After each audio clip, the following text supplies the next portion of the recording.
You're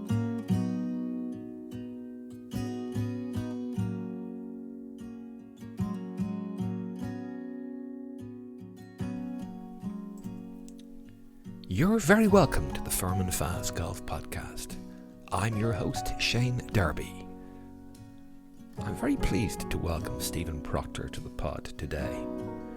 A native of Maryland, but now based in Florida, Stephen served as senior editor at the Baltimore Sun, the San Francisco Chronicle, and the Houston Chronicle. Since retiring from journalism in 2013, Stephen has immersed himself in the history of the game of golf. His first book, Monarch of the Green, details the story of the life and times of young Tom Morris. It was shortlisted for the Telegraph Sports Book Awards 2020 Biography of the Year. Stephen's new book, The Long Golden Afternoon, will be released on the 16th of June. The book covers the years 1864 to 1914 and chronicles the growth of the game of golf as it started to seep slowly out of Scotland. We take a look at the protagonists, the main drivers that contributed to nurturing the game in new locations around the world. Many thanks to Stephen for his time and expertise. Many thanks to you for tuning in. We really do hope you enjoy the show.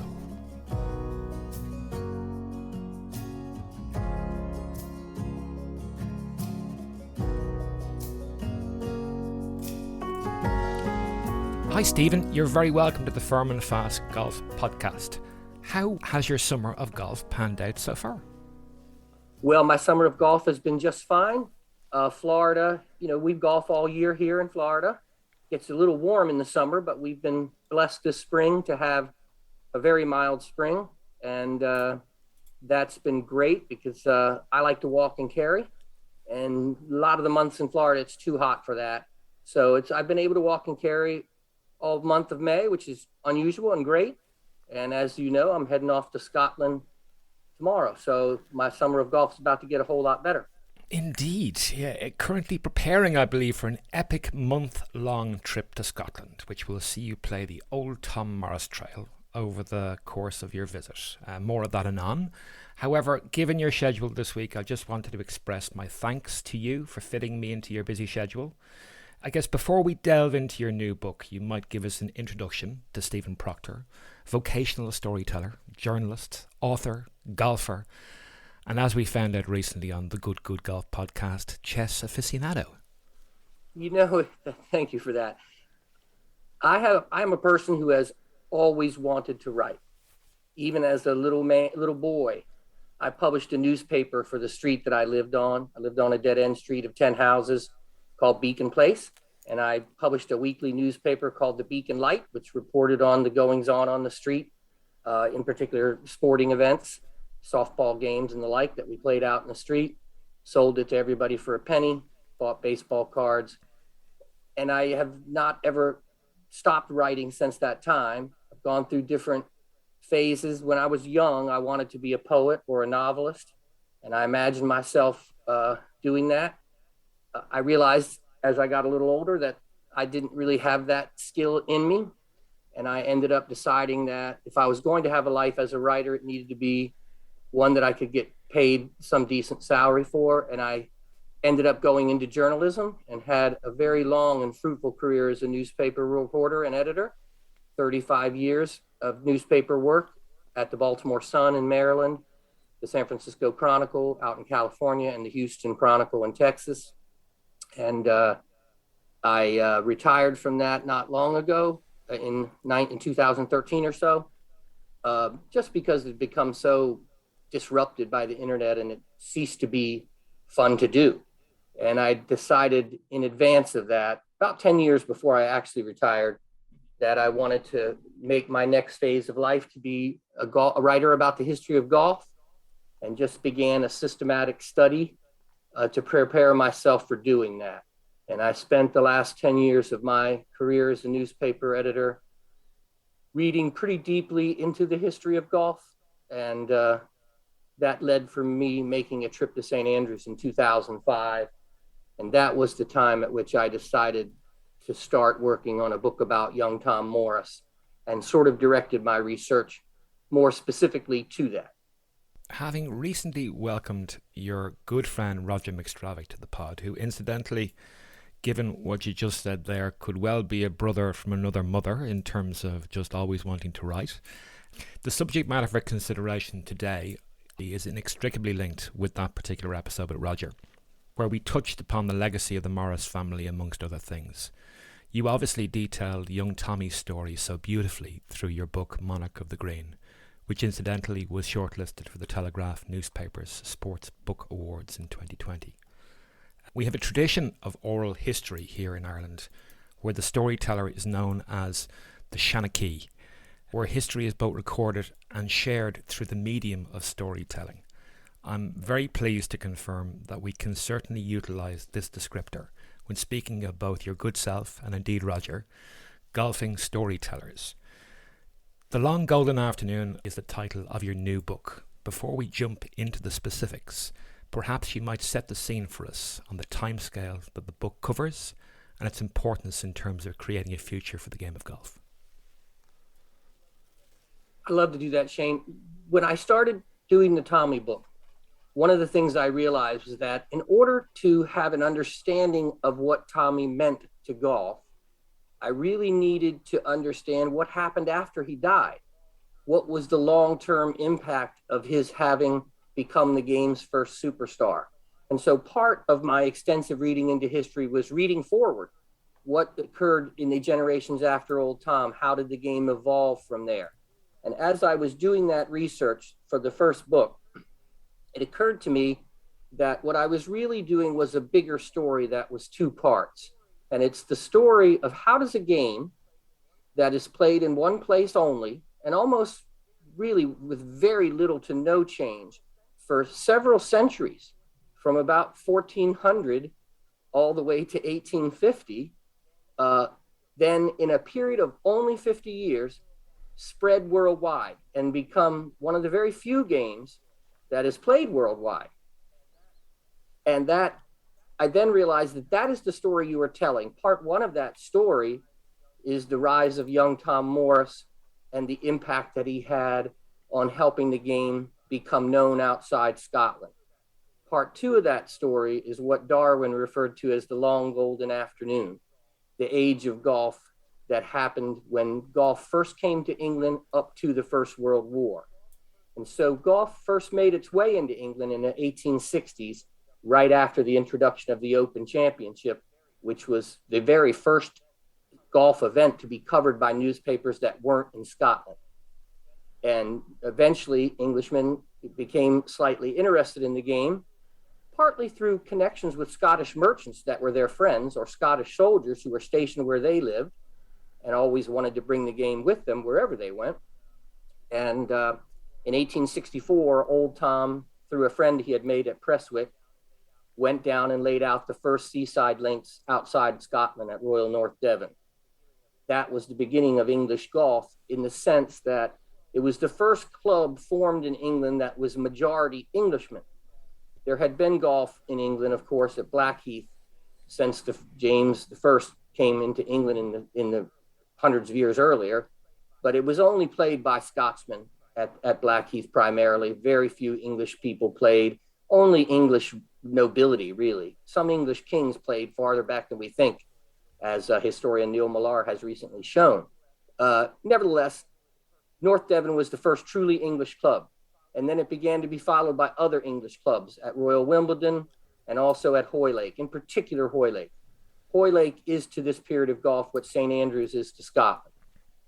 And Hoylake, of course, was laid out by old Tom's brother George, isn't that correct? Yes, that is correct. And George's son Jack was the first professional and stayed all his life there. So that everything that happens in golf is traced back to the two founding families of the game when you start really researching how the game spreads. Those families being the Morris family of St. Andrews and the Parks of Musselburgh.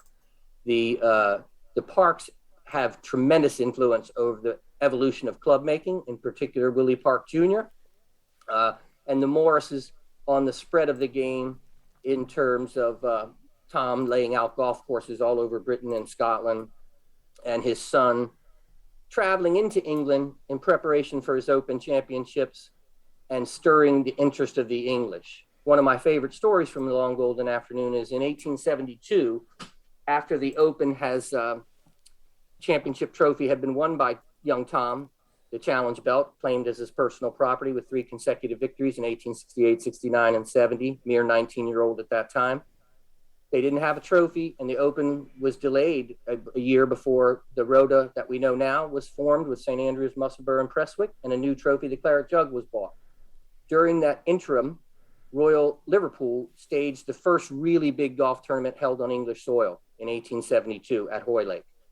And all the leading professionals of the day came, partly because their expenses were paid, which was extraordinary. Their train fares, their food was provided for them. And of course, there was a giant purse, the biggest that had ever been offered at that time. The young Tom won the tournament, as you would expect he would do with Davy Strath coming in second.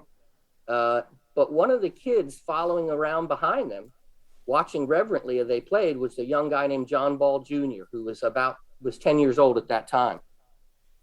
And he then goes on to make the breakthrough that gets English golf truly going. In 1890, 18 years after that event, where he watched young Tom, John Ball Jr. became the first person outside Scotland to win the Open Championship. And importantly, he did it as an amateur. And that event is where the Long Golden Afternoon begins. The book begins with John Ball winning that Open Championship, because that is the event that truly started golf going in England. And between 1890 and 1914, I think when John Ball stepped up to the D, there were just a few hundred golf courses in England at that point, right around 200, I believe it was. But by the end of the war, by the time the war broke out, there were 1,100. Golf was growing 30, 40, 50 new courses every single year opening up in England. And it was just an extraordinary period of growth brought on in large measure by that victory of John Ball's in the Open. Sure, and obviously John Ball would go on to win the professional Open in 1890, as you said, but obviously would follow that up with 8 further amateur championships. Quite remarkably, his second last was won at the age of 49 in 1910, and in 1912 he won it again for the last time at age 51. He wasn't quite 51 because he was born, he's a New Year's Eve baby. Beg your pardon. So when he won the tournament, he was 50 in like 8 months or 9 months. Mm-hmm. So he was well on his way to 51, but he wasn't quite technically yet 51.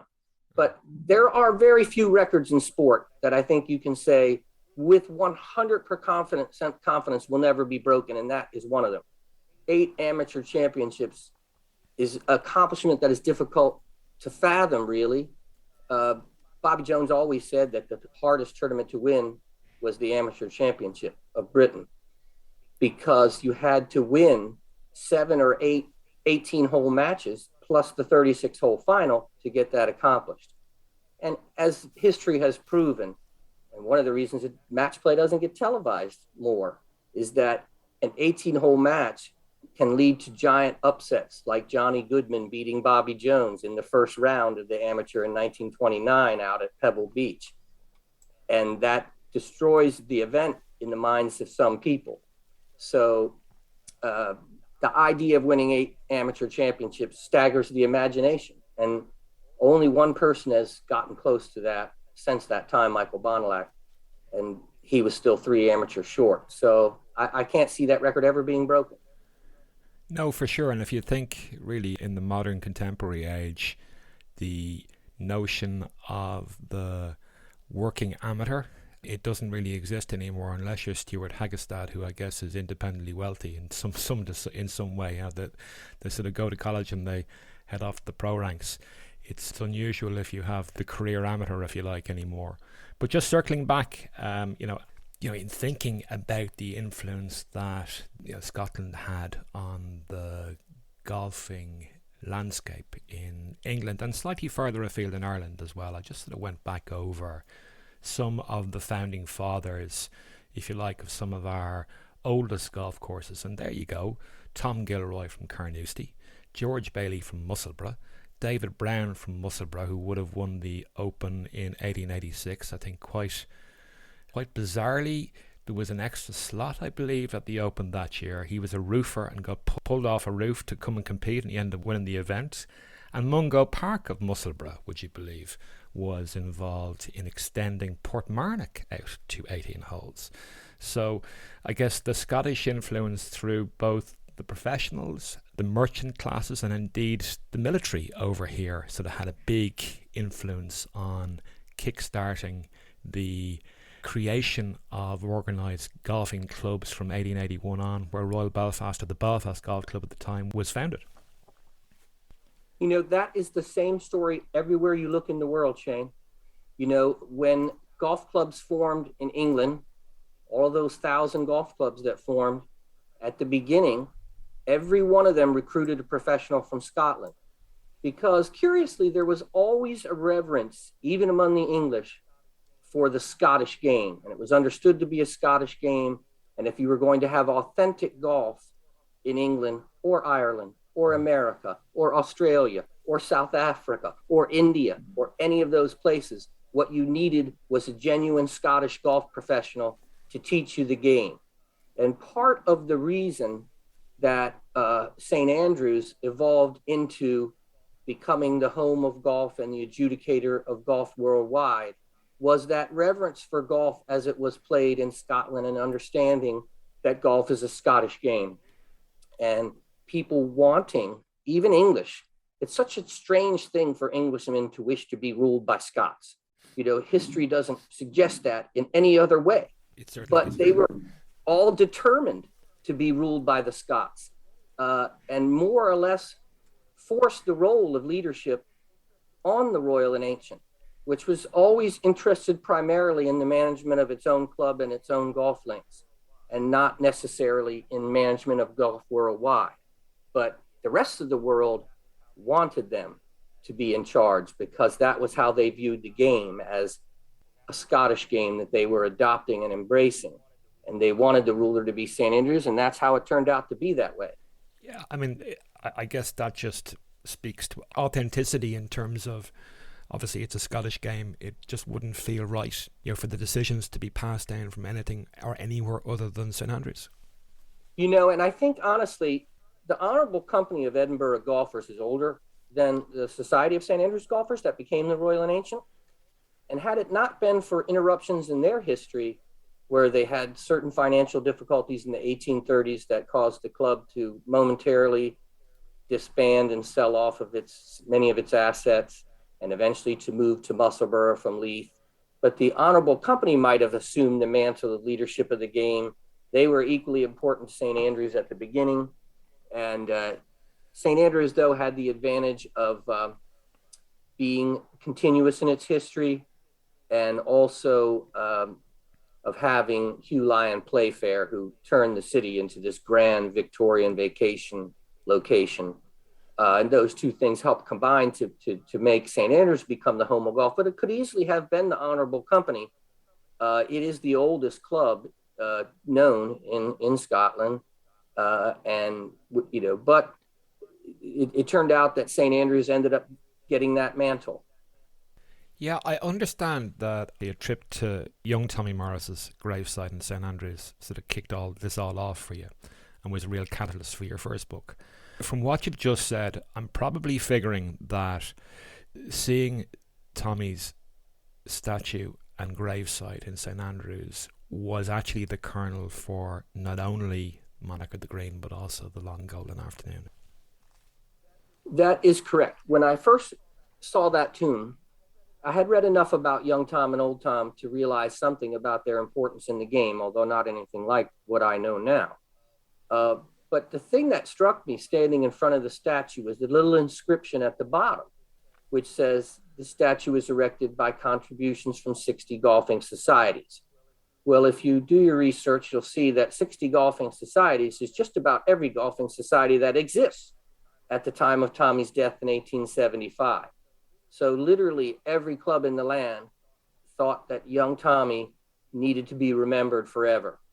And they were willing to put up their own money. And you got to keep in mind that this is an area where class distinctions are all important. Tommy's working class. The people contributing the money from the statue are gentry, by and large, and nobility. And all of them felt that he had to be remembered forever. So it was the fact that the whole golfing world thought that Tommy needed to be remembered forever that made me convinced that his life was a great story. And that was the story that I wanted to tell. As I said earlier, in the course of researching that, I started to do a lot of reading. And of course, one of the things that I have always loved is Bernard Darwin. And part of the way that I taught myself enough to write about the history of golf was to read the entirety of the Classics Golf Library as my first act, which is 69 volumes. And one of them is Playing the Light by Bernard Darwin, which is my favorite golf book. And the first section of that book is called Heroes of Old. And it includes essays about John Ball Jr., Harold Hilton, John Henry Taylor, Harry Vardon, Sandy Hurd, literally all the heroes who are Freddie Tate, that are part of the story of the long golden afternoon. And those tales those essays he wrote about those men really enchanted me. And they also made me realize that this period of golf that follows Tommy is an incredible period with incredible golf played and incredible stories. And I as I say, I began to realize also that how the two things tied together, the connection of Tommy and the Morris family and the Park family to the spread of golf. And I saw this larger story about how golf spread around the world and became a modern game. So I think of the long golden afternoon as golf's coming of age story. And it really has multiple large themes, including the impact of technology on the evolution of golf, the impact merely of intellect on the evolution of golf across lots of disciplines, in particular agronomy and science of various kinds, the impact of the rivalry between Scotland and England for supremacy in golf. That was the thing that really turned golf into a giant spectator sport, and that helped it spread from the wealthy people were the people who took up golf when it left Scotland everywhere, both in Ireland, in America, England, all those places, for the very simple reason that children who grew up in those countries grew up playing other games. They didn't play golf. They didn't have that history of playing golf like Scottish children did. A kid who grew up in England played cricket or rugby or football. They didn't play golf.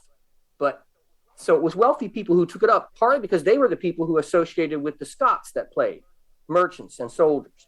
And that connection to the masses is something that took place in England and Ireland and elsewhere because of heroic action on the field by people like John Ball or Harry Vardon. And those are the things that help spread the game to the masses. And so those are some of the big themes that the long golden afternoon takes up. Yeah, for sure. From the remove of the distance of 2022 in terms of looking backwards to the time frame that we're talking about, it could obviously be argued that golf, soccer, cycling, swimming, equestrian pursuits, boxing, track and field sports, maybe martial arts and tennis may be the only truly worldwide sports. When you consider that in 1857 there were only 17 golf clubs in existence in Scotland, it's a wonder that the game has extended its reach around the world. So just picking up on some of those sort of major factors, maybe if we look at championships first of all. Obviously prior to his death in 1859, Alan Robertson was considered to be the best golfer in Scotland and by extension the world. As a result of Alan's passing, it became necessary to ascertain who would now hold that particular mantle. Over the course of the next 30 years, the title of champion golfer would be bestowed perpetually upon a Scotsman. In 1885, the Amateur Championship would be inaugurated by the Royal Liverpool Golf Club. Early winners, as you said previously, would include Horace Hutchinson, John Ball Jr. and Harold Hilton, all native Englishmen. John Ball Jr. would go on to become champion golfer of the year in 1890. I'm just wondering how important was this and subsequent wins for both Ball and Hilton in stoking the national golfing rivalry between Scotland and England, and how did this feed into coverage, interest, and indeed probably tribalism? Well, I can tell you this: Horace Hutchinson played in the 1890 Open Championship at Prestwick, which was also attended by a man born in Scotland who became one of the early pillars of English golf, named Dr. William Laidlaw Purvis. And the two of them together, after Hutchinson finished his round, he started hearing word that Ball was playing amazing golf, and they followed Ball home that afternoon. And when they got to the end, and Ball won, Laidlaw Purvis turns to Hutchinson and says, "Horace, this is a great day for golf." And it was a truly great day. And Horace felt that it was a great day because an amateur had won. And that, up until that time, the gap between amateurs and professionals was just gargantuan, almost laughable at times. Some of the scores that amateurs who played in the championship would turn in. But when the fact that an amateur had won was critical to the growth in England, because the game was played pretty much only by wealthy gentlemen in England at that time. And as I said a little earlier, when Englishmen started winning, ordinary people became to get interested. Because you can imagine that an Englishman's first goal when he takes up the Scottish game is to beat the Scots at their own game. Horace himself noted in his memoir that he was surprised that the professionals were not more upset that an amateur had won their championship. They seemed not to care about that at all. What they did care about a lot was that an Englishman had won. And they hated that. And the papers chided them too. In the Golfing Annual, which was a publication that came out, had 23 volumes during this age, and which is one of the main sources for the Long Golden Afternoon, the writer says that henceforth Scotsmen will need to look to their laurels. And there's all these, every time another Englishman wins, they're noting that, hey, no Scottish amateur has won this championship, but English amateurs have won it multiple times. It's only 2 years after Ball's breakthrough that Harold Hilton won. So now, in a 2-year period, you have 2 amateur winners of the championship, both of them English. That really stokes the fervor of Scotland versus England. Even before the Open Championship, the minute Englishmen started playing golf, there were people writing in the newspapers, a guy who people would use pen names often for their letters to the editor. And there's a man named St. George who writes, and he wants to have a match right away between England and Scotland. Who in England can beat John Ball, or who in England can beat Horace Hutchinson, and so forth and so on. They want a match between England and Scotland right off. And for a while, the Amateur Championship and the Open Championship satisfy that rivalry. And there's a lot of back and forth with Scots winning and then English winning. They keep going back and forth in the championships. For a while, England gets a big lead in championships, and the Scottish writers are, reminding the Scots, and the Scots feel terrible pressure to win back their championship and stop seeing the claret jug carried south of the Tweed. So it gets to be heated. And of course, that brings out the crowds in both places. And so a lot of times you would have, and then you would start having matches between the English and the Scots. Those things would draw out big crowds. So it got to be a very big rivalry. And that is one of the main things that gets golf going in Scotland and England, is among average people who start to take up the game in England in particular. Obviously, all Scots grew up playing the game, but younger working class people started taking up the game in England, partly because of the heroic performances of people like Hilton and Ball. I'm just minded, and I know it's not something you referenced there, but I recall seeing Fred Daly, Ireland's first winner of the Open Championship, I think was at 49 in Hoylake actually, and as part of his acceptance speech, he says, "I'm going to bring this now over the sea to Ireland. The good air will do it good." I'm just sort of visualising the Scots seeing the Open Championship claret jug disappear down south of the Tweed, I should say, with heads and hands. The end of the world is coming. They were distressed. And you can imagine the thrill in the Royal Hotel at Hoylake, which was the headquarters of the golf club at this time, when John Ball carried the Open trophy back for the first time and was met at the train station by a huge clamoring throng of people. And, they had a horse-drawn carriage waiting for him, but they didn't have any horses drawing it. They had fishermen in their blue jerseys. Fishermen loved John Ball, partly because he was a farmer by trade, and they related to him in that way. And so fishermen pulled the coach back to the Royal Hotel for the party. And at that hotel party, for the very first time, the claret jug was displayed on English soil. And you can imagine the party that went on in the Royal that night. And, it was similar, I think, in many ways to Tommy wearing the belt home from Prestwick in 1870 and going to the party at Mr. Leslie's Golf Inn, showing it off, letting people try it on. And so it was a big event in England when those trophies came home. And also a big event for a club like Hoylake when one of their members won the amateur. And that was true of the English clubs whose members won amateurs, as Scottish clubs whose member won amateurs as well. What do we know of John Ball and Harold Hilton? I know in preparation for this conversation, Stephen, I was dipping into Robert Hunter's The Links. And obviously, Mr. Hunter had a couple of rounds that he details in the book with John Ball. I believe that the secretary at the time, who Hunter spoke to afterwards, was kind of quite bemused as to how a stranger from America could wrangle a game or two with Mr. Ball, who hardly ever played anymore. Obviously, he was a fixture in Royal Liverpool for a very, very long time, as I suspect Harold Hilton was. What do we know of the two gentlemen? John Ball is one of the more enigmatic figures of the age because he was intensely shy. He hated having a fuss made over him, and of course it was his whole life because he was the champion. He wouldn't give interviews. A reporter came to see him after he had won the Open Championship, and he said, well, I can't think of anything that might be of interest to your readers. And that was all he would say to the reporter.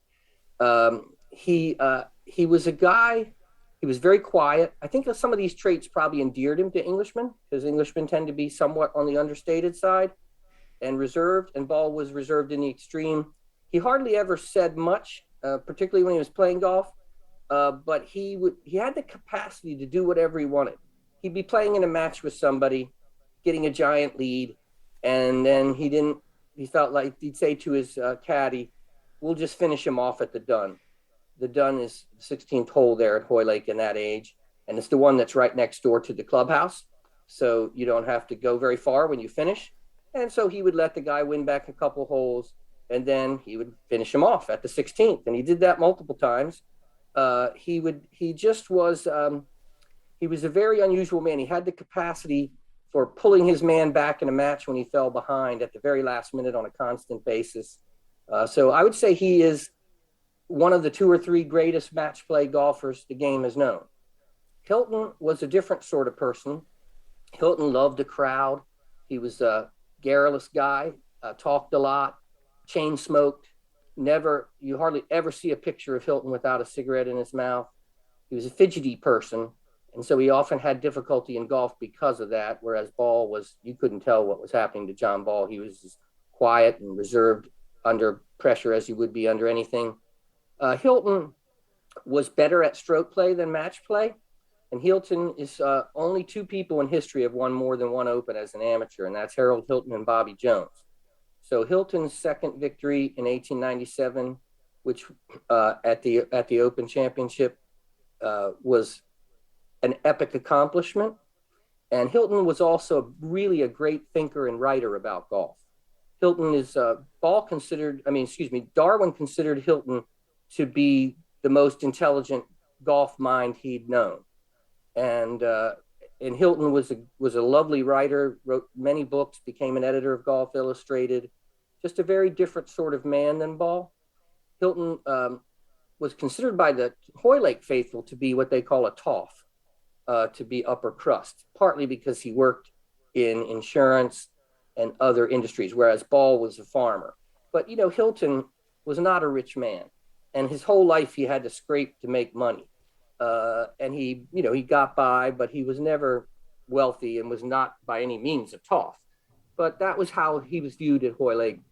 So they were really contrasting personalities. Hilton, a little younger than Ball, grew up admiring Ball. And there's a famous little story in Long Golden Afternoon about how he loses a shilling betting on John Ball when he's a schoolboy at Norfolk. John Ball plays a match against Dougie Rowland, who is one of old Tom's favorite players. Bernard Darwin referred to as an irredeemably dashing dog. He was kind of a rascal, was Doug Rowland. So, sorry to interrupt, Stephen. He was James Braid's uncle. I believe they were cousins. Cousins, beg your pardon. And obviously had a huge influence on Harry Cole subsequently. Yes, he did, as an architect. But anyway, a match was arranged partly because of this letter by St. George, who can take on John Ball. Well, Dougie Rowland agreed to. And they played a great match over 36 holes at Rowland's home course at Ely and at Hoylake. And Rowland crushed Ball. But, Hilton had a Scottish friend from school who was, Hilton had never heard of Doug Rowland at the time this match was played. And he was like, there isn't anybody that can beat John Ball. And so he took the bet and he lost his shilling. I guess picking up on just reference there in terms of intellectual contributions, perhaps we can take a look at what role the aforementioned intellectual contributions in the form of newspapers, books, magazines, periodicals, what role did they play towards golf gaining a foothold in the consciousness of the general public, both at home and abroad? Massive role from the very beginning. What happened with the Open Championship in 1860, the introduction of that, is that it's wise to keep in mind that gambling has always been the lifeblood of golf. Most of the older clubs had bet books in which they recorded matches between members and what money was owed to whom, so that the gambling bets were paid off. And so when the Open started, gamblers in London liked betting on it because it was just another opportunity to make a wager. And so the London papers began to cover golf in a way they never had before.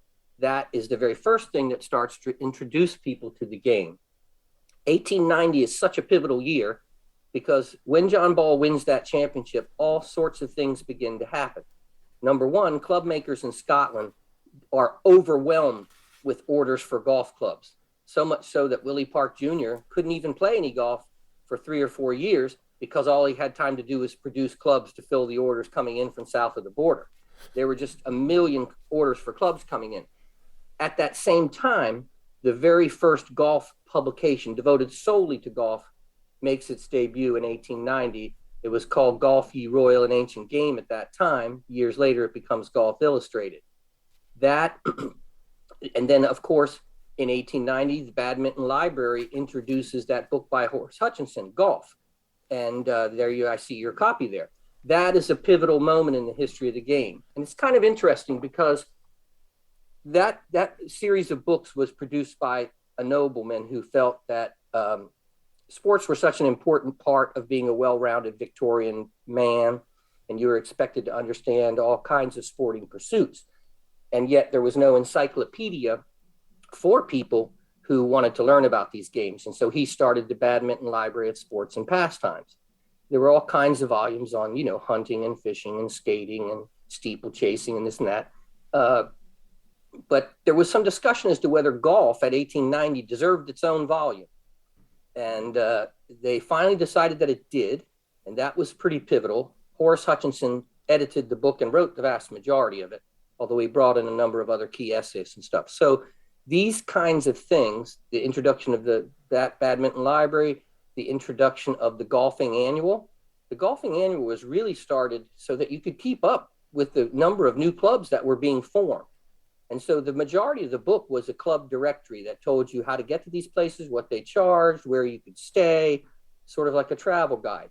But the first 100 pages or so would be essays about various things of interest to the game, rules, controversies, whatever. And all these things started to raise the consciousness of golf from a media perspective.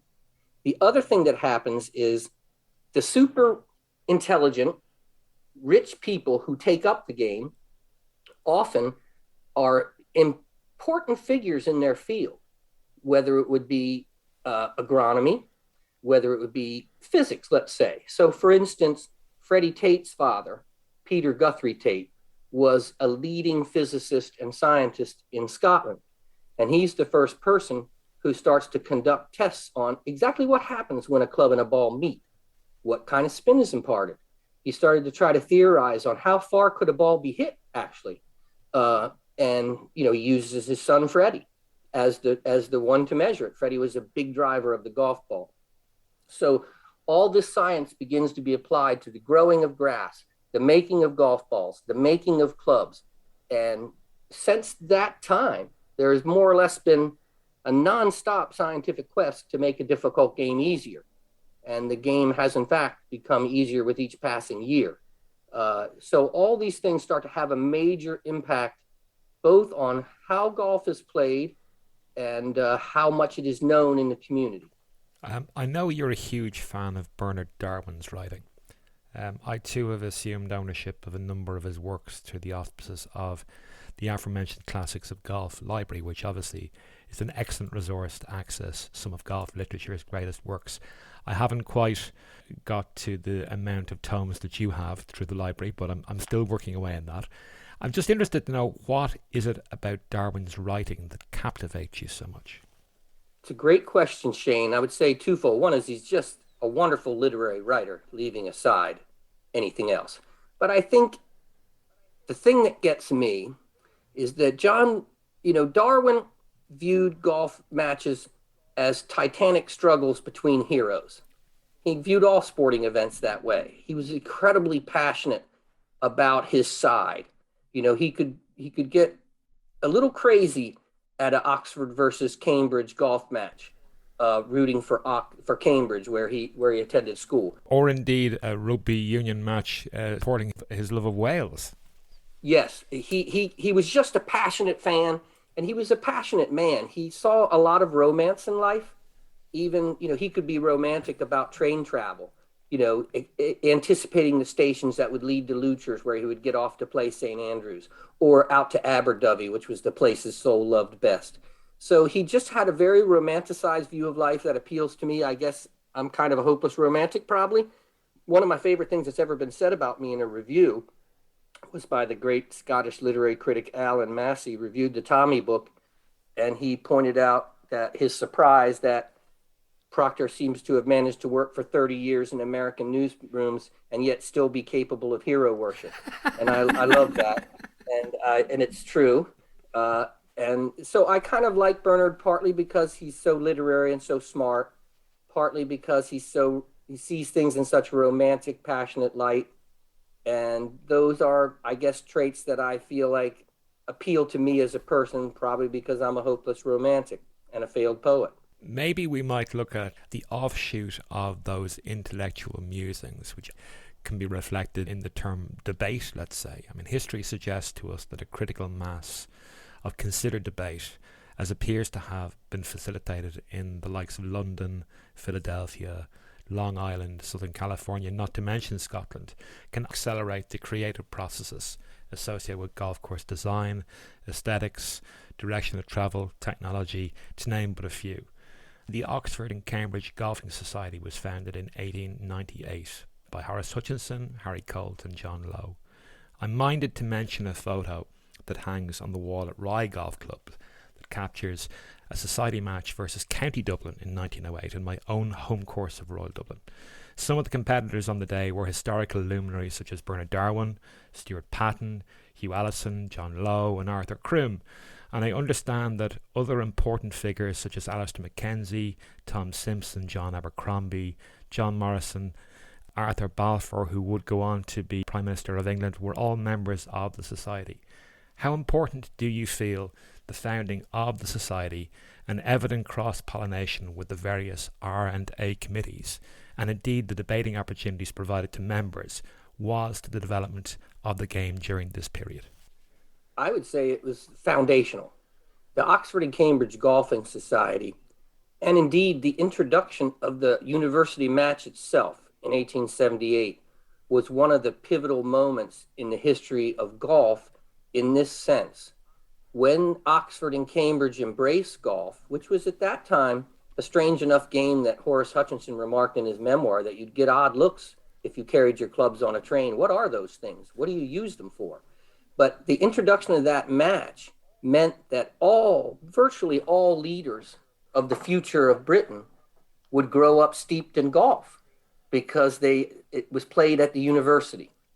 And so I think the foundation of the forming of the university match is one of the most important moments in the early history of golf. It predates the amateur by 7 years. We became a very big fixture. And the Oxford and Cambridge Golfing Society itself is literally the most powerful intellectual force of this age. Virtually all improvement that happens in the game is traceable. I wouldn't say all, but the vast majority is traceable to members of the Oxford and Cambridge Golfing Society, and in particular to John Lowe. John Lowe was a massively influential figure in golf during this age, and a lot has been written about his life and work by a man named Robert Crosby, who's on Twitter a lot and is a very, very intelligent guy who's done great work in the periodical Through the Green of the British Golf Collectors Society on John Lowe and his importance. And I understand he's working on a biography of him. But the society was at the center of every debate. Members of the society were on the rules committee, including John Lowe, who was chairman of the rules committee at St. Andrews for many years. Harry Colt was on the rules committee. They had a lot to do with the administration of golf and also with the response, in particular, to the arrival of a new ball. I think the most important moments in the history of golf are related to the arrival of new balls. The arrival of the gutty ball is the thing that first opens the game to the working classes, even in Scotland, to be able to play on the links itself. Scottish kids played in the churchyard, on a street, wherever they could, using a champagne cork filled with some nails to make it have weight, whatever stick they could come up with.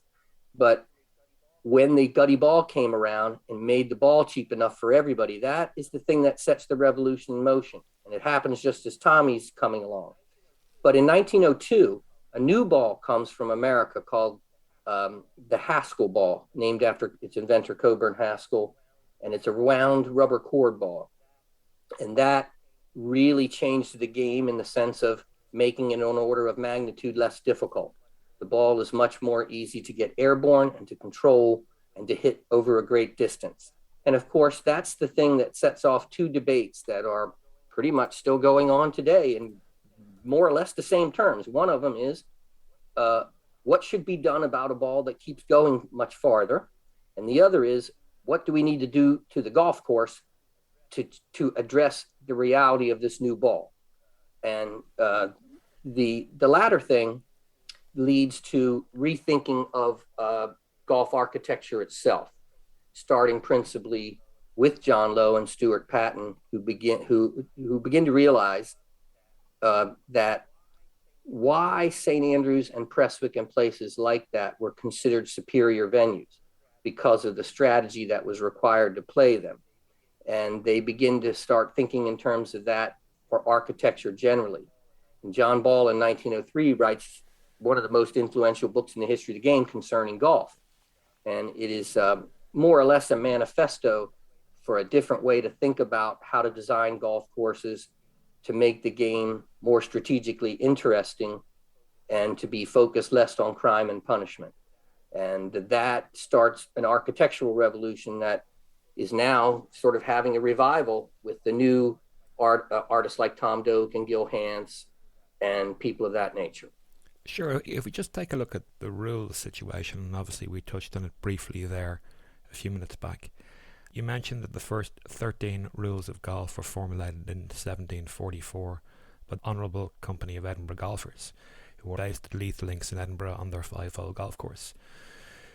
That version of the Honourable Company would disband in 1831, and the RNA would pretty quickly assume the responsibility for the game in Scotland and farther afield. How important do you think the formalisation of the additional rules that came to bear on the game of golf and ultimately the administration of the game from the seat at St. Andrews was to the continued growth of the game? I think it was truly important, and I also feel as if English deserve an awful lot of credit for that. When the game, St. Andrews, as I said earlier, always wanted to just be in charge of St. Andrews. they would answer rules questions. If you sent them a question, they would send you an opinion, but they would not make a ruling. And they did not see themselves as ruling over the game of golf in any way, nor did they want to. But the English, as the game spread, and of course, when you have golfers, golf courses growing every single year, the English just felt like a game that was growing that fast had to have a central authority. And it was the English who pushed for this.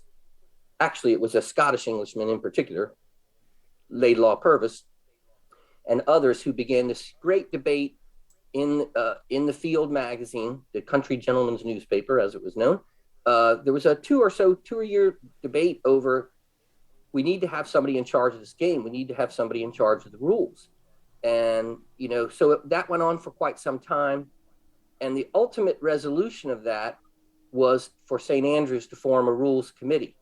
And the way that was gotten to was that the amateur championship, when it started at Hoylake in 1885, Hoylake was such a forward-thinking golf course. Almost everything good about the game today has its antecedents at Hoylake, honestly.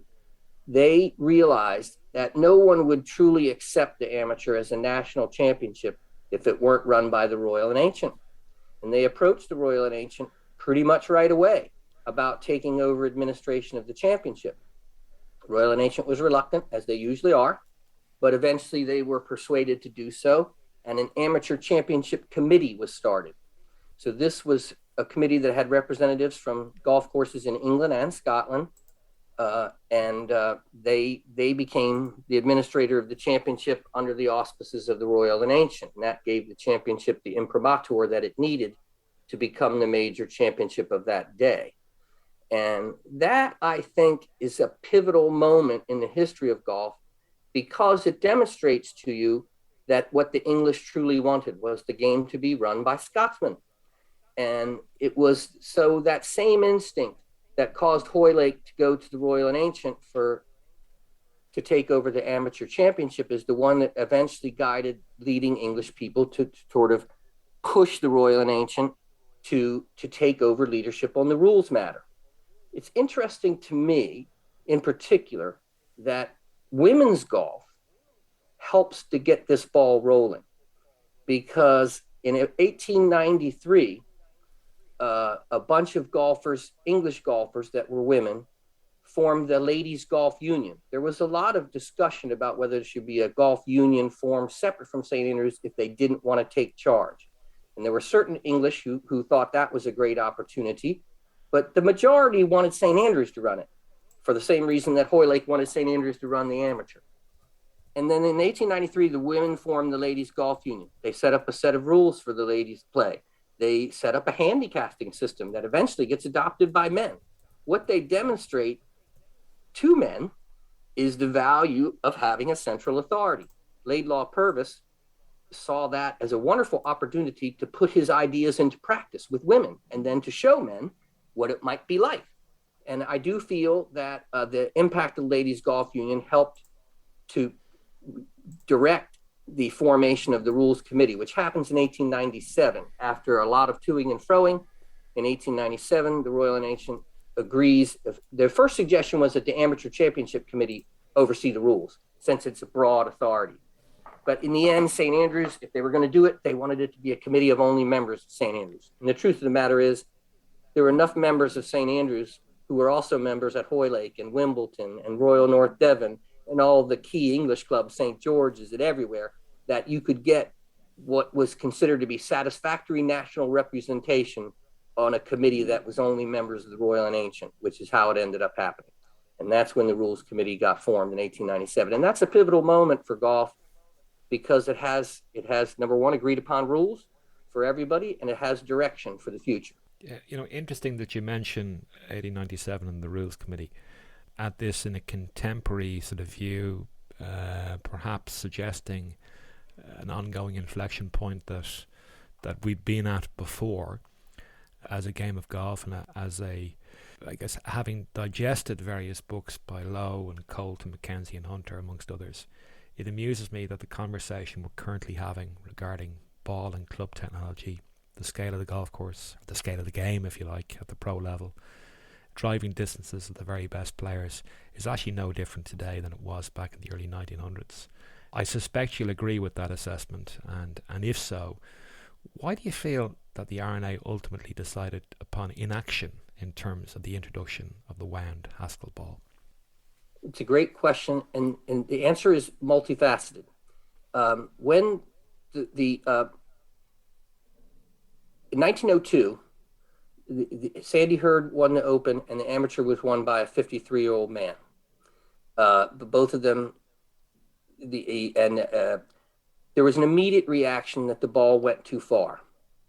John Lowe and a very famous Scottish amateur named Muir Ferguson put forward a motion that was put in front of the Rules Committee to declare that the gutty ball was the ball that golf would be played with the goal of preserving the original Scottish game as they saw it.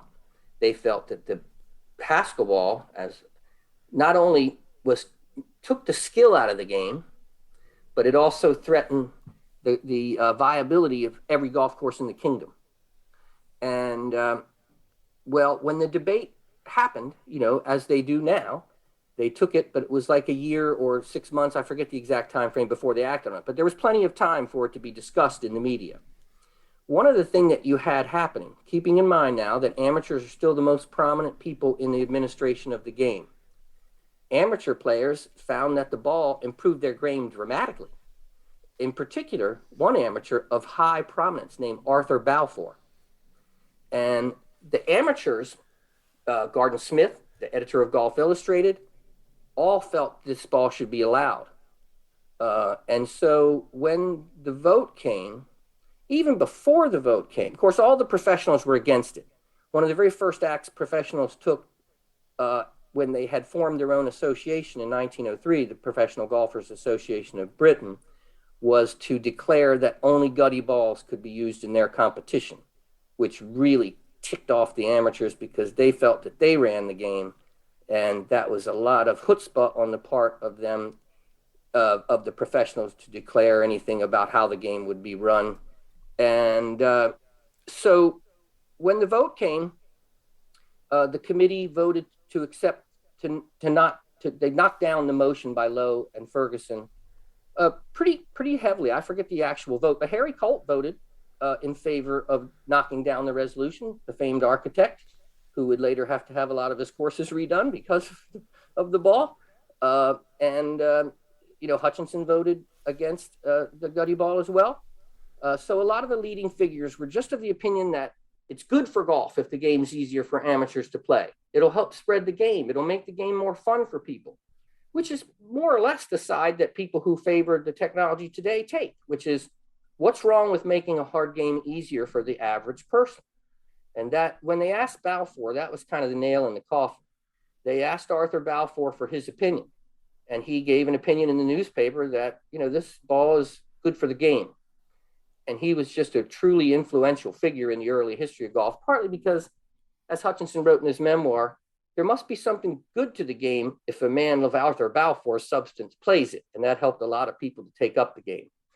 So when he weighed in on favor of the Haskell ball, that was sort of the final nail. And even before the vote, some of the professionals started playing with the ball. They could see which way the wind was blowing.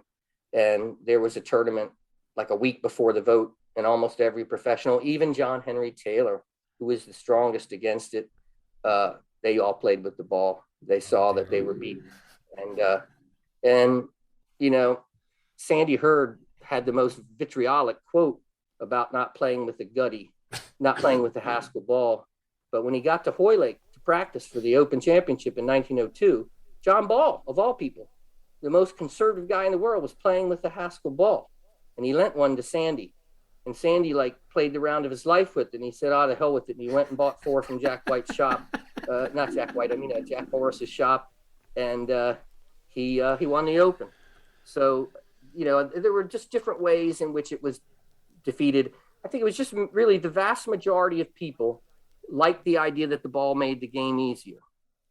Yeah, if you were a conspiracy theorist, you might suggest that in a two-horse race, one should always back self-interest. And whether that's the professional game, the amateur game, or indeed Harry Colt, the nascent architect, shall we say. Obviously, he wasn't going to know what would transpire for the next 20 or 30 years. Arguably, if the notion of bifurcation had been put in the rules in 1901, 2 or 3, perhaps we might be in a better place than we are now. But who knows? Hopefully there's something coming down the tracks in relation to the RNA. And I certainly hope so. I think the game has, at the professional level, has become virtually unwatchable because there are only two shots in it, a drive and a wedge. That's the whole game. And that's not exciting to watch to my mind.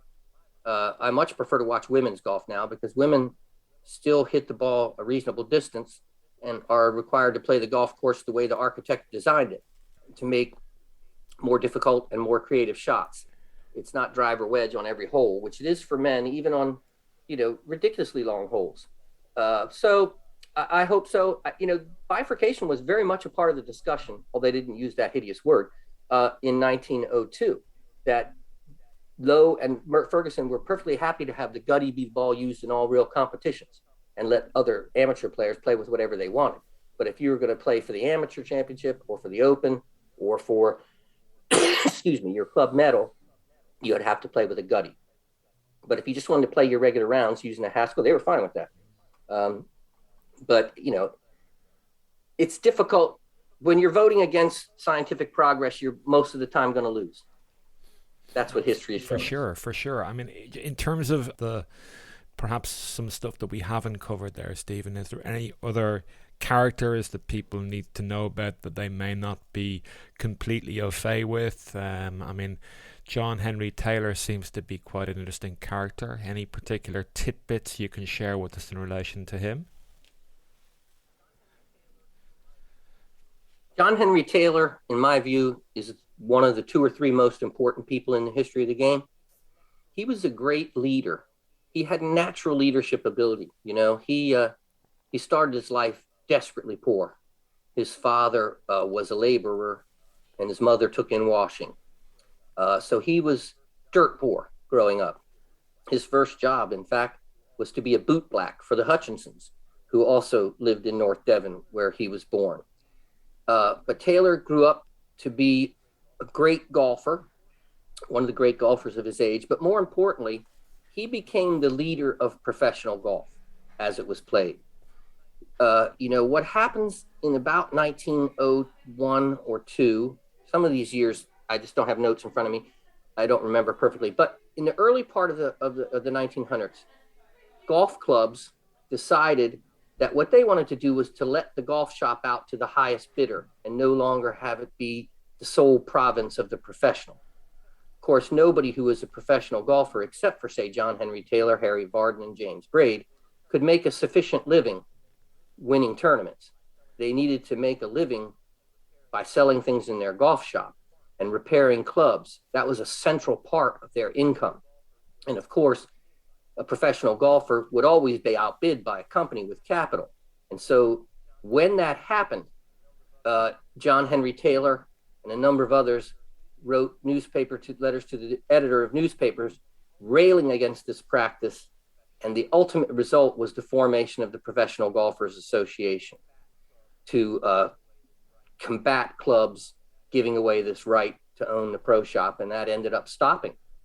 But what was more important was eventually the PGA got backing for its own championship in 1903, the News of the World Championship, which is a match play championship. But it also had qualifying matches all over the country where you had to earn enough points to get into the News of the World Championship. So what it did, it created the first tour for professionals and gave even middling professionals who would never be top of the leaderboard and therefore never get invited to the thing that you really made money off of, which was an exhibition match, a chance to earn a decent living by placing in tournaments. Many more places paid in those tournaments than they did in the Open. The Open only played the top 4 or 5 places usually. And there were many more tournaments. There was a whole circuit. So you could potentially start to earn a living golfing that would be respectable. And the leader of that movement was John Henry Taylor. He became like golf's indispensable man, essentially. And he and Varden and Braid carried on with something that old Tom had begun. They behaved in such a way that they earned the respect of gentlemen and nobles who were inclined to look down their noses at the working class. And by behaving in this way, and they opened up a world for golf professionals that would never have existed. And that's fundamental to the growth of the game, particularly in England and elsewhere, and fundamental to the direction of the game. So I think of John Henry Taylor as the superstar of the long golden afternoon from the standpoint of professional golf. He ended up doing well enough in his own life to send his child to Oxford, whereas he grew up as a bootblack.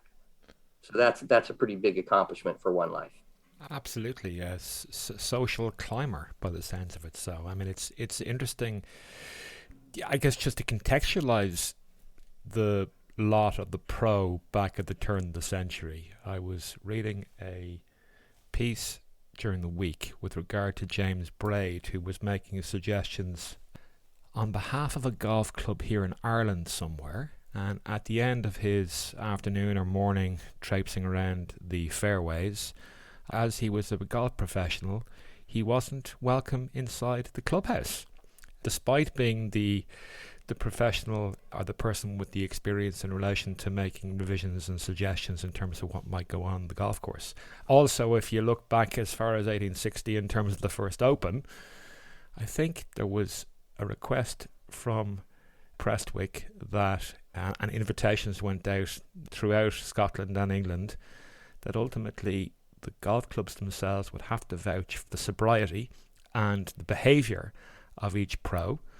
And as a result of that, some of them weren't willing to do that, and therefore some people didn't get to compete. So I guess the lot of a golf professional, in terms of the date range we're talking about, in terms of the long golden afternoon, things are improving, but they're still kind of seen a little bit like second-class citizens. Not a little bit, completely. They were definitely viewed as second-class citizens. Every player who played in that first Open had to wear a jacket that identified them. So they all had the same jacket on. They were all followed around by markers so they wouldn't cheat. And there was not very much respect for them. And one of the things that men like John Henry Taylor, James Braid, and Harry Varden do is to earn respect for professional golfers. Old Tom before them, of course. You know, it's worth pointing out that Old Tom was not permitted in the Royal and Ancient Clubhouse either. He was able to go in when he was attending a meeting of the Green Committee, because he was a member of the Green Committee, really mostly was the keeper of the green, and so he would get his instructions from the Green Committee about what to do. And of course, the Green Committee is going to have people on it like Harry Colt or whatever, you know, men who had opinions and who had a great idea about what they wanted done to the course and so forth and so on. So, you know, professionals were never allowed in any clubhouse. They were definitely treated as second-class citizens. But that, you know, Taylor and Braid and people like that begin to chip away at that, partly by their own behavior and partly, you know, obviously times change as we go along. But James Braid, you know, worked most of his life at Walton Heath.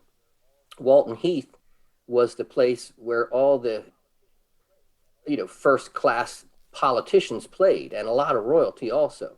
You know, James Braid's pupils included like Churchill and, you know, the Prince of Wales and so forth and so on. And, you know, so then he began to, you know, be able to attend dinners with the Prince of Wales. One of my favorite little stories is Braid gets to attend dinner with the Prince of Wales, and his children reach out to him the next day like, hey, did you get to sit and meet the Prince of Wales? Did you sit near him? And he said, no, the prince sat next to me. You know, they came to have a high opinion of themselves, and they deserved to. They did a wonderful thing for golf, and it was their you know, their behavior that helped to establish the professional golfer as somebody of class and distinction. And of course, some of them, in particular Varden, just earned gobs of money. You know, Varden, when he took his tour of America, at that time, you know, he had reached a level of fame that hardly any athlete in Britain had, except with possible, very few athletes in Britain had the level of fame that he had. And W.C. Grace probably being one of them, the great cricket player. But when he took that tour of America, he made many £1,000s, which is a lot of money in that age. And so they earned quite a bit of money, and through that means sort of worked themselves up in the class level, and in that process brought up other professionals with them to a level of more respectability than they'd had at the beginning. Sure. And am I right in saying on that tour of the States, an extensive tour of the States, in fact, I think if memory serves, he only got beaten twice by the same person? He got beat by George Nickel on 2 different occasions. The only time he was beaten one-on-one. He did lose sometimes when he played the best ball of 3 or 4 people, and between the 3 or 4 people, they could occasionally beat him. But it was just a heroic, crazy performance. And Varden achieved a level of perfection that very few golfers have in history. He goes on an absolute tear over a 2-year period, playing in 17 tournaments, winning 14, and finishing second in the other 3. Wow. So he did some things that are just stagger the imagination. And that was how he ended up getting invited to America, in part because of those things. Just picking up on what we were speaking about in the introduction. So you're departing for a month-long trip to Scotland tomorrow, where you'll officially launch the new book on the 16th in St Andrews, quite fittingly on Tom Morris's birthday. What can you tell us about the Old Tom Morris Trail? I believe 18 golf courses that you're going to be dipping your toe in the water. This is one of the things that I love about golf. It brings people of like interest together. When I worked at the San Francisco Chronicle, the CEO of that newspaper is a man named Frank Vega. Frank Vega had been running for many years a golf tournament that he started really to help the guys that printed the paper who were not wealthy to have a decent vacation. And at first they did it in Myrtle Beach, South Carolina, and then they started doing it in Orlando, Florida, which is very near where I live. And so for a number of years, I've attended that tournament. Like many CEOs, Frank is a golfer who enjoys golf travel. He's gone to Scotland, Ireland, multiple times. And his touring company is a company called Bonnie Wee Golf. And wisely, the 2 leaders of Bonnie Wee Golf, David Harris and Stuart Morrison, realized that it was worth their while to come to the United States and play in this tournament because, obviously very many other wealthy CEOs played in it, and some poor, humble newspapermen such as myself as well. But I became friends with those 2 guys through that tournament. And last year, when it was Tom's 200th birthday, they had come up with this idea for their touring company that they were going to form something called the Old Tom Morris Trail, which would be a series of golf courses in Scotland that would show you the impact that Tom had literally as the Johnny Appleseed of golf, going and starting golf courses all over Scotland and England and Ireland, and never did go elsewhere, but in Britain. And they didn't get it launched for his birthday because it's a complicated matter to use anything involving Old Tom Morris. The rights to his name and likeness are owned by the St. Andrews Links Trust. And so there's an approval process that one needs to go through in order to get permission to do anything that trades on the likeness of Old Tom. So I had helped them write some copy for their website just as a friendly gesture a year or 2 ago when they tried to get started. And they finally did get approval for everything. And this spring, the trail launched. So it in advance of the 150th Open. So they then decided that it was in their best interest to have me come and play the 18 courses that are on this trail. The trail is, yeah. So, they're paying my expenses to go do it. I would never be able to afford to do a thing like this without that. And the trail begins in Ashkernish in the Outer Hebrides. And from there, it extends to Dornoch, Nairn, Tane, Old Moray, lots of golf courses. So it goes up the north to Dornoch, all down along the east coast, Cruden Bay, Montrose, Carnoustie, into Fife, St. Andrews New, St. Andrews Old, Crail, into East Lothian, Muirfield, North Berwick, Dunbar, out to Prestwick, and ends at Machrihanish. Now, as we were talking about a little earlier, this year is very difficult to get tee times and arrangements. So I am not playing the trail in its actual order. I will play the trail beginning at Machrihanish, where I'll be teeing it up on Friday with the captain of the club and a fellow from Twitter that I enjoy, Links Robbie Wilson.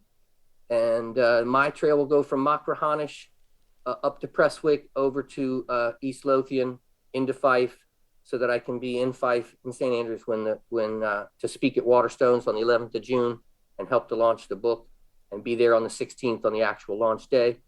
And then I will finish the trail, go from there to Ashkernish, up to Dornoch. I'm going to get to play Dornoch with the great writer Lauren Rubinstein, which is going to be one of the highlights of my trip. Lauren has written a book called A Season in Dornoch, which you may or may not have read.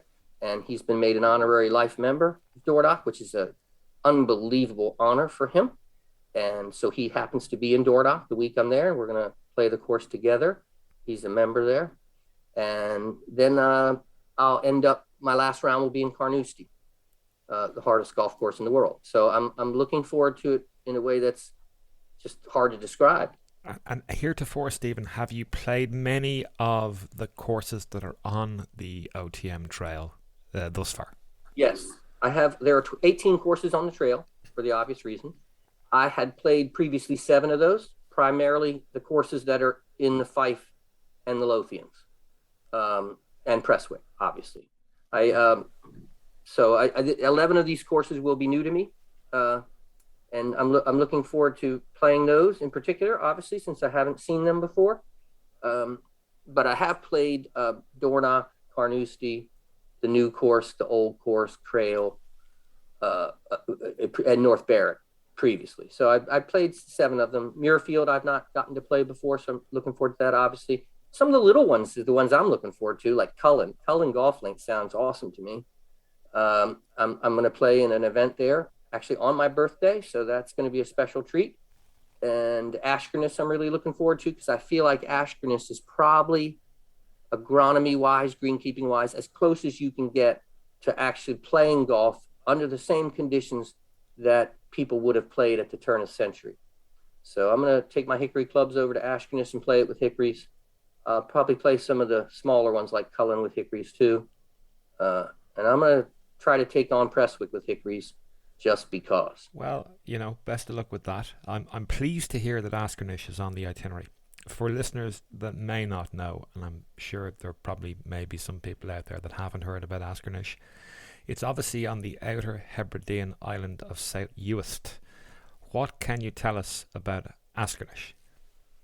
Ashkernish Golf Club was founded in 1891.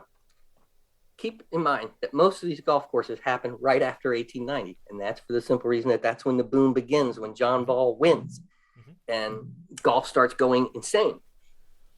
There was a noblewoman there whose name escapes me at the moment. I think it might have been Lady Cathcart, but in any case, she wanted a golf course built on her estate so that her visitors could play.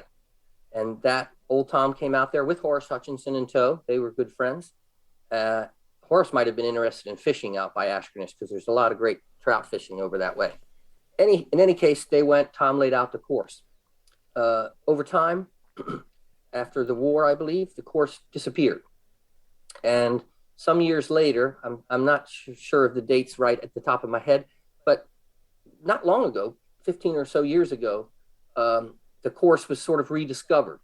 And some golf architects went out there and found it again in the landscape. So the course is maintained without chemicals, exactly the same way Tom would have maintained it in 1891 when it was built.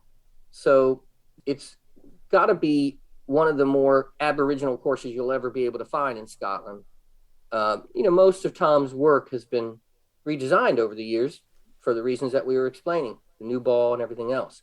So there aren't as many original old Tom holes in existence as you would hope for. Obviously the first at Machrihanish is one.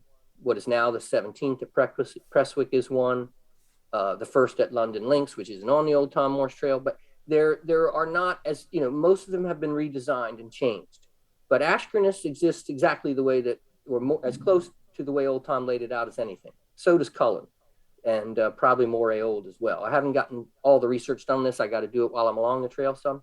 But Ashkernis is like the ghost course that came back to life. So that's just a great story. Yeah, I knew you would have the inside track on that. Rest assured, I will stick a link in the show notes as a really cool, pretty 4 or 5 minute piece that BBC Alba, BBC Scotland, in other words, did maybe 18 months to 2 years ago, which shows some really good footage of the golf course.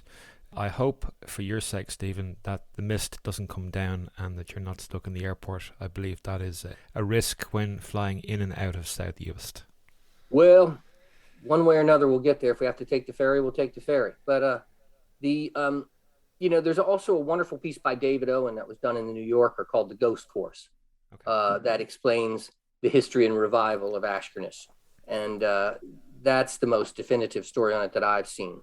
John Garrity of Sports Illustrated, I think, also followed along as the course was rediscovered and made. And he wrote a series of pieces about that in Sports Illustrated that are also worth readers looking up if they're interested to find out more about Ashkernis. Sure, I believe Martin Ebert and Adam Lawrence, who obviously is the editor of Golf Course Architecture magazine, were involved initially.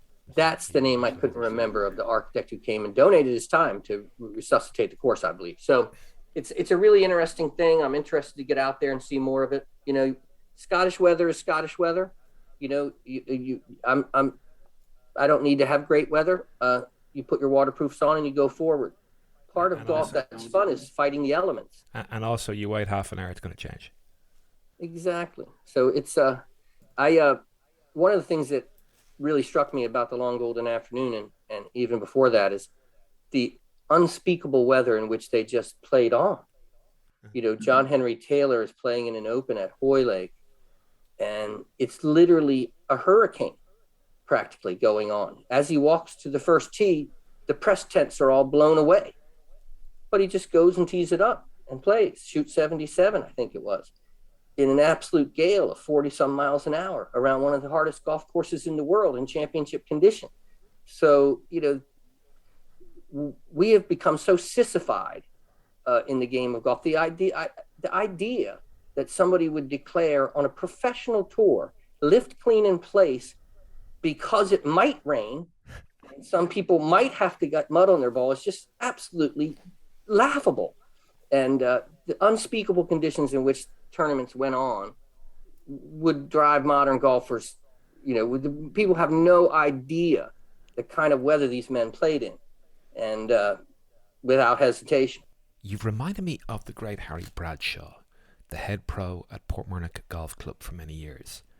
The conclusion of the 1949 Open Championships at Royal St George's would see Bobby Locke prevail over Bradshaw in a 36-hole playoff. The result, however, could have been very different, but for an unusual occurrence in the second round of the event. On the fifth tee, Bradshaw pushed his drive into the rough, with the ball coming to rest at the bottom of a broken bottle. With no referee to hand, Bradshaw was unsure as to whether a free drop was available, so he closed his eyes, swung hard, and amidst shattering glass was able to advance the ball some 25 yards en route to making a six. Golfers back then appeared to have been far hardier than the more modern, sissified incarnations that you speak of, many of whom seem to favour fairness and consistency over challenge and adventure. They don't even want to hit it out of a footprint or out of sand that isn't exactly like the sand they played last week and the week before. I was interested at Southern Hills that, you know, a slight modification in the type of sand used in the bunker, still raked like a geranium bed, as John Ball would derisively call it. You know, slight modification in the type of sand, none of them can hit a shot. And they're all freaked out and they hate the golf course, or I don't think they hated the golf course, but they hated the bunkers. And it's just, you know, it just goes to show the game has been, you know, I don't know. I think it's the modern game has become so pathetically easy, and everything has to be so predictable for a professional player that I just think it's nae golf. Nae golf, there's nae adventure, nae thrill, and it's not too sporty either. You know, it's not helped by the fact that And look, to a certain degree, the PGA Tour takes it to the nth degree in terms of the setup book and how deep the sand should be and what the particle size should be. And it's monochromatic across the board. So when the guys actually come to a challenge that's slightly different, they've an expectation of Y and they get Z, and they just, some of them, and to be fair, look, Nicholas said golf is a game of adjustment. So lads, get on with it. You're meant to be the best golfers in the world. Adjust. It's interesting. The rules have become so much easier too. Like the back cover of my book is a wonderful painting by a English artist named Sandra Russell that is taken from, she made a watercolor from an old photograph that I sent her, a grainy old photograph. And it shows the moment of crisis in the 1899 Amateur Championship final between John Ball and Fred Tate. It was played at Prestwick. Obviously at this time, when it's been expanded to 18 holes, the Alps is the 17th hole. You have to carry that giant dune, and then you also have to carry the yawning Sahara bunker right in front of the green with your second or your third shot, depending on where you hit your drive. It rained all week long. The Sahara bunker was ankle deep in water. There was no relief from what we now would refer to as casual water. It was a 2-stroke penalty to remove your ball from the water. Gutty balls floated. So what you needed to do was to wade in and hit the ball out of the water. And Freddie Tate approaches that hole. This is the second 18, so we're on the 35th hole. Freddie Tate is 1 down to John Ball. John Ball, he also hits it in the bunker, but he didn't go in the water. He's just right underneath of the sleepers there with a very, very difficult shot from a muddy ground. But Tate's right in the middle of the lake. So Tate either loses the final of the championship right there, or he wades in and hits it. And that's one of the more exciting moments in the history of golf. Not going to go into any further what happened, but Tate did wade in and he did hit it. And pretty interesting developments that followed that. So, and the rest imagine a pro today hitting his ball from the water, just that was in a bunker, not, taking his shoes off and trying to hit from the edge of the lake like you see some of them do or whatever, but just to wade into the bunker and hit it. And it was a different game then and a vastly more difficult game. And that's one of the reasons I feel like modern players have a significant and lack of appreciation for the quality of golf that was played by some of these people. They look at scores only, and scores are not very telling. Scores are relative to conditions. And,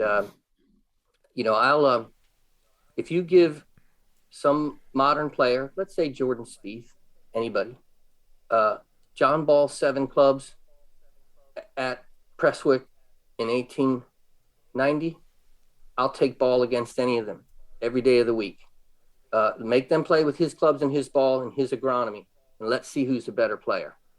I'd happily take that challenge.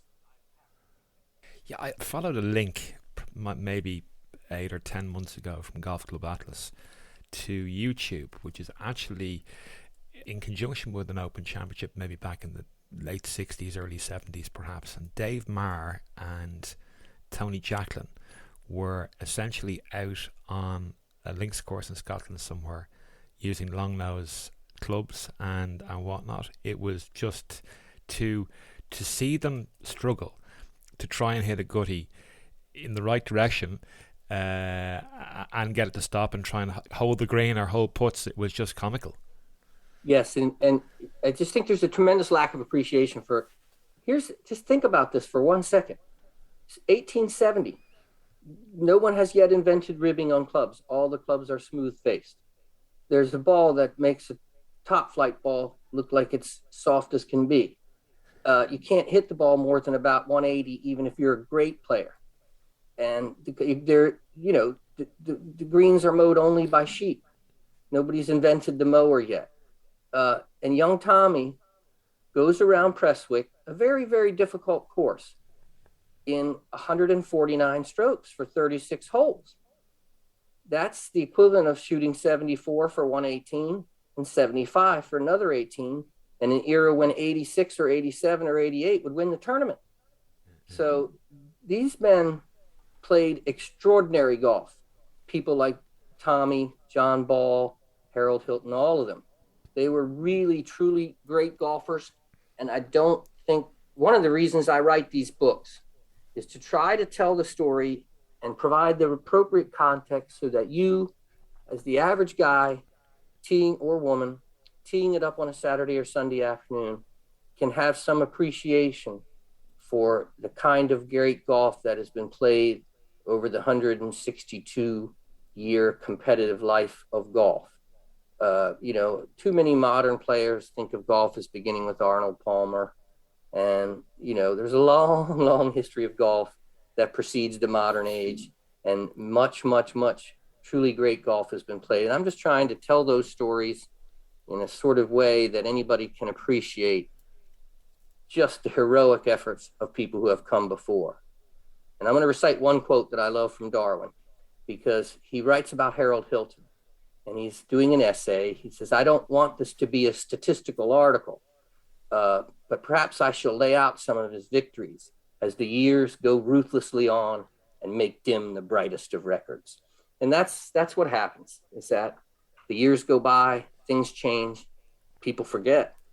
And then they tend to view everything in the context of the modern age, and they don't get that the quality of some of the golf that's been played.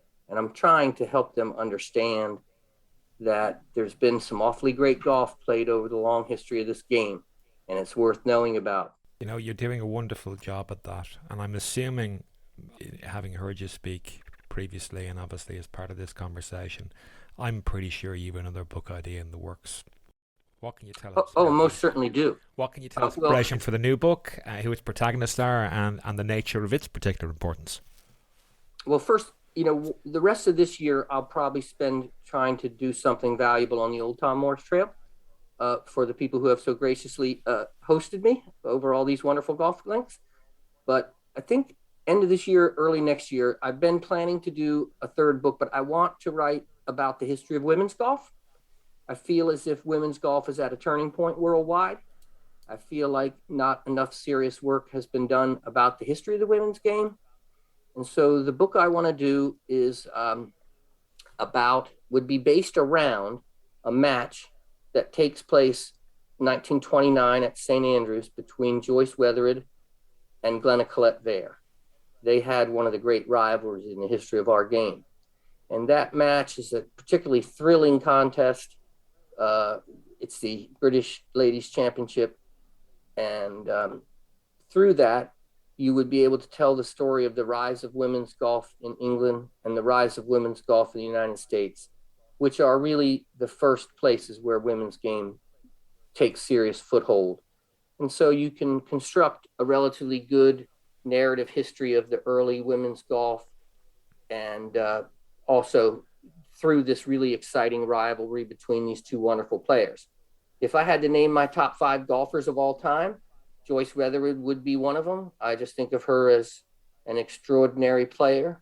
And so that's my next project. And I'm going to really start working on it more or less full time once I meet my obligations to the Bonnie Wheat Golf and the folks who have sponsored me on this trail. Sorry, just to circle back on the Old Tom Morris Trail, do you have a website that people can check out if they're looking for more information on that? Yes, there is a oldtommorristrail.com website where they have information. I'll be posting on Twitter from all the places I go.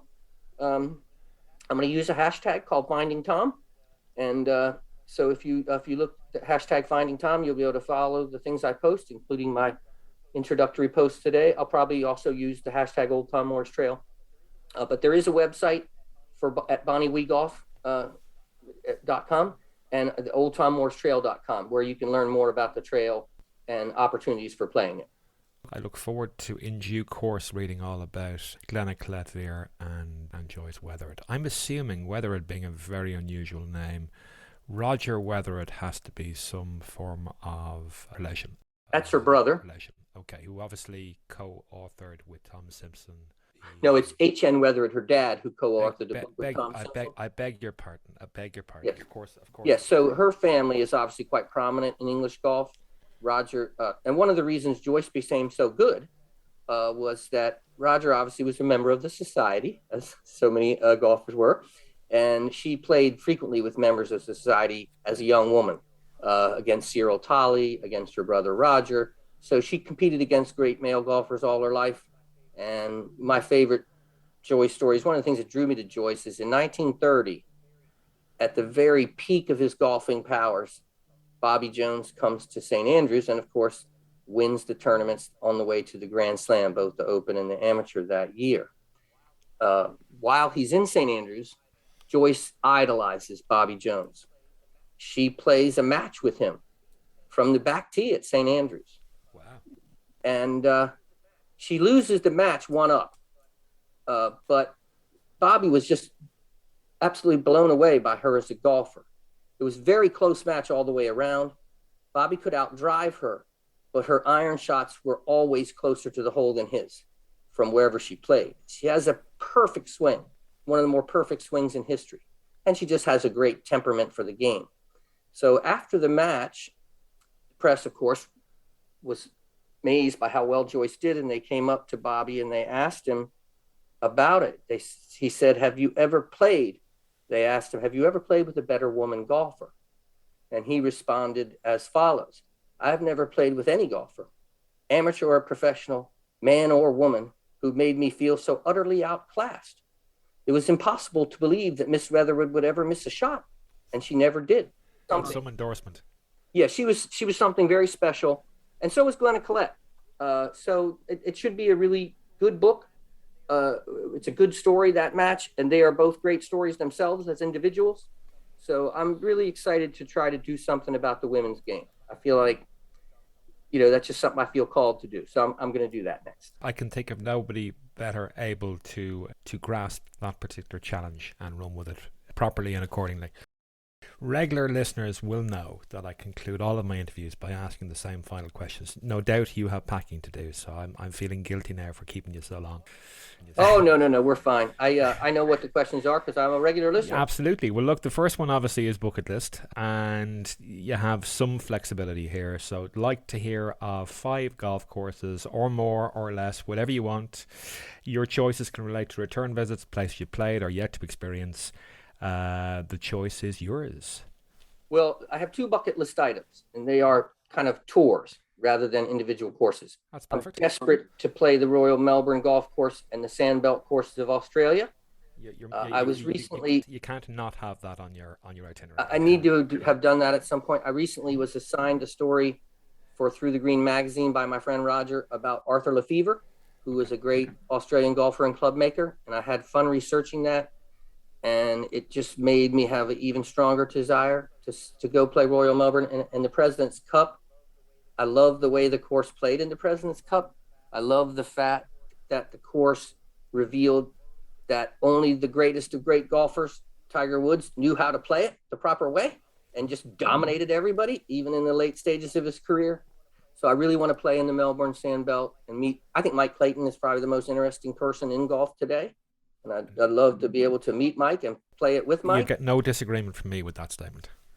So the other thing I love about Australia is I feel like Australia is really leading the way in a number of areas in golf, particularly men and women competing together, inclusivity, introducing people to the game in a simple way, the way Sandy Jamieson does with the One Club. There's just an awful lot of good things happening in Australian golf. So I'd like to go see that. And then, of course, the one thing I haven't done, what Bernard would call a scandalous gap of ignorance, is I have not made a grand tour of English golf, which I really ought to have done. Some of this is just, I'm not wealthy enough to pursue the life that I pursue, truth be told. And I have played Hoylake and St. George's because they are the ones that are central to the book. But I want to play Woking desperately. That's Bernard's course. I want to play Royal North Devon. I want to make a grand tour of English courses and see some of the great English courses. So those are the 2 things I really want to do the most, are those 2. Actually, I've not played Royal Melbourne yet. I am hopeful of a return down there. I was kind of trying to figure out, would I go the end of this year, start of next year, or should I wait until Clates and Mike DeVries open 7 Mile Beach? I think I'll do that rather than have to go back down. Not that I don't like going back down, because of course I do. And Absolutely, but I'm on the same page as you in terms of the Grand Tour of England. I've managed to get a bit of Liverpool golf in, and then a little bit of golf around Aberdeen, but that's about the height of it. So I'm due a tour of UK, or England, should I say, as well. Getting to the last question, Stephen, for the time being, you've immersed yourself in the writings of the game of golf for at least the past 20 years. What two books suggest themselves as worthy additions to a golfing library? Well, I would say that the most important golf book that I've read is Tom Morse of St. Andrews, The Colossus of Golf by David Malcolm and Peter Crabtree. There isn't any more important figure in the history of the game than Tom, and that biography is a staggering accomplishment with research that boggles the mind. The amount of research that was done on that biography is amazing. It's a wonderful book. So that'd be book one. And I feel like every golfer should read Playing the Like. That's my favorite golf book by Bernard Darwin. So I would recommend those two. If you haven't read them, Playing the Like not only has the Heroes of Old essays, which are absolutely magical, but it has a lot of other great essays like The Black Flag, which I once tried to talk my boss into that. It was a match played regularly by two guys, and the only stakes, no filthy lucre changes hands, as Bernard put it. The stakes were loser wears a black tie to the office on Monday, flies the black flag of defeat. And I put the essay on my publisher's desk and said, I don't want to play for money anymore. I want to play for these stakes. And his answer was not printable in a family newspaper. So we didn't end up doing that. But Playing the Like and Colossus of Golf are the two books I would recommend that everybody read. In conclusion, you might just share with listeners how they can get a pre-order on your new book, The Long Golden Afternoon, access and buy the previous book, The Monarch of the Green, and then subject to space, is it possible to attend your new book launch in St Andrews on the 16th of June?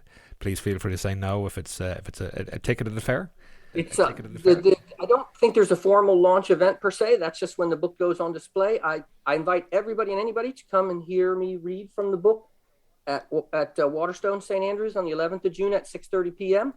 I'm going to read from The Long Golden Afternoon and probably recite some of the Elegy to a Golfer about Tom Morse, and then take questions from the audience. So that is the main event launch-wise, is at Waterstone St. Andrews, who was kind enough to invite me, so I'm very grateful. And if you want to buy the book and you live in the United Kingdom, my preference is that you buy it or order it from your local bookshop. I think it's really important that bookstores continue to survive for those of us who want to write for readers. Most UK bookstores carry both will carry Long Golden Afternoon, and most of them carry Monarch of the Green. If you cannot get it in that way, particularly if you live in Europe, you need to order it on Amazon. You can order it from the publisher in the United Kingdom, Berlin Limited of Edinburgh. I like that. It's important that they get supported because they support me, and I'm very grateful to them for doing that. And in the United States, you can only get it online in the United States. Because my books are published in Scotland, my books are not able to get into U.S. bookstores. Those are, the major companies in America have stranglehold on the few bookstores that still exist in the United States. But you can order it from Barnes & Noble or Amazon. If you're in the U.S., I'd rather you ordered it from Barnes & Noble because it's at least a bookstore, whereas Amazon is not a bookstore. So, in fact, Amazon is killing bookstores. Those would be the way to get it. I hope you find it in a bookshop. My favorite stories, every so often somebody will send a picture to me from Oban of themselves buying it at Waterstone's Oban or up in Dornoch or someplace. Those are the ones that I love because I grew up in bookstores. I still like to hang out in bookstores. And one of my main joys of going to Scotland and England is just that there's still a bookstore culture there. Whereas in the United States, sadly, the independent bookstore is pretty much non-existent. Stephen, just one last thing. How should people reach out to you in the Twitter sphere or online if they wanted to say hello? I'm kind of a Luddite. Only because my children made me did I get on Twitter, and that was a good decision. So I'm at S Proctor Golf on Twitter. Anybody who DMs me, I accept it, unless you're like a bot from Russia, which a lot of them do DM you, beautiful looking women that are not actually in existence. Those people I block, but I accept DMs from anybody. I get questions all the time from people about what books would you recommend I read if I'm interested in this, and I'm happy to answer those questions. And by all means, follow along on the Old Tom Morse Trail. I'm going to be doing some interesting things, I hope, from there on my Twitter account, S Proctor Golf. Stephen Proctor, it's been an absolute pleasure to explore both your backstory and the specifics of the nascent development of the game as it seeped out of Scotland and around the world. Continued success with your writing. Enjoy your Scottish summer. I have that in inverted commas because we know what the Scottish summer is like, potentially, or not. And if you ever find yourself in Dublin, please make sure to holler so we have a hookup, play some golf and share some stories. Go easy. I would love that, Shane. One of these days I need to get to Ireland. I've not visited Ireland. It's another scandalous gap of ignorance, as we talk about. And I very much enjoy this podcast, doing this with you and listening to what you do. I think you're adding something very important in the space, thoughtful, long conversation. So I really enjoy them. I've listened to everyone you've done, and I expect to keep on doing that. Well, thank you very much for the kind words. That's the Mutual Appreciation Society over. All righty. Cheers, pal. Cheers, my man. Talk to you soon. Many thanks for tuning in. As usual, you can find us online at firmandfast.golf or on Twitter at firmandfastgolf. Please continue to like, subscribe, and comment. It really is appreciated. Until the next time, happy golfing.